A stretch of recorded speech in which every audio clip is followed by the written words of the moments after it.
കർണാടക മുഖ്യമന്ത്രിയായി സിദ്ധരാമയ്യ. പങ്കിടൽ വ്യവസ്ഥയില്ല. DK ശിവകുമാർ ഏക ഉപമുഖ്യമന്ത്രി. സത്യപ്രതിജ്ഞ ശനിയാഴ്ച.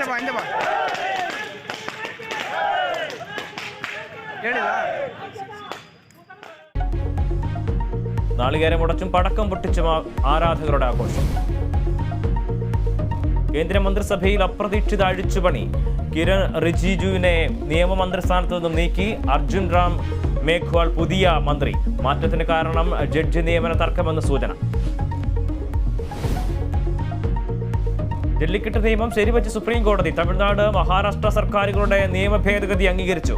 ജല്ലിക്കെട്ട് സംസ്കാരത്തിന്റെ അവിഭാജ്യ ഘടകമെന്ന് കോടതി.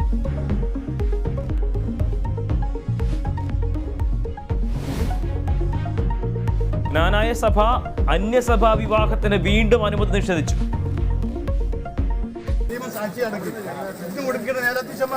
ഈ പിള്ളേരുടെ കണ്ണീരിന്റെ വില കൊടുക്കേണ്ടി കണ്ണീരിന്റെ വില കൊടുക്കേണ്ടി വരും.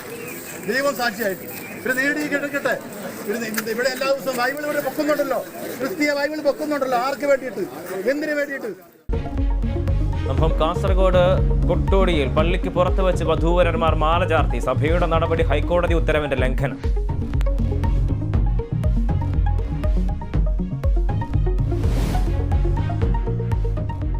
കാട്ടാക്കട ക്രിസ്ത്യൻ കോളേജിലെ SFI നേതാവിന്റെ ആൾമാറാട്ടം. പ്രിൻസിപ്പൽ ഡോക്ടർ VJ ഷൈജുവിന്റെ ഭാഗത്തു നിന്നും ഗുരുതര വീഴ്ച ഉണ്ടായെന്ന് വിലയിരുത്തൽ. പ്രിൻസിപ്പലിനെ തൽസ്ഥാനത്തു നിന്നും നീക്കും. VJ ഷൈജുവിനെ KPCTA ജില്ലാ സെക്രട്ടറി സ്ഥാനത്തു നിന്നും മാറ്റി.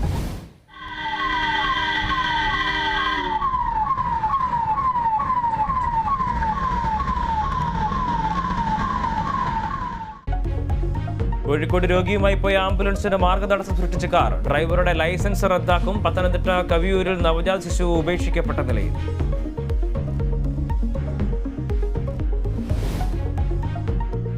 SSLC പരീക്ഷാ ഫലപ്രഖ്യാപനം നാളെ വൈകിട്ട് 3 മണിക്ക് ഫലം പ്രഖ്യാപിക്കും. ഫലം കാത്തിരിക്കുന്നത് 4.20 ലക്ഷം വിദ്യാർത്ഥികൾ.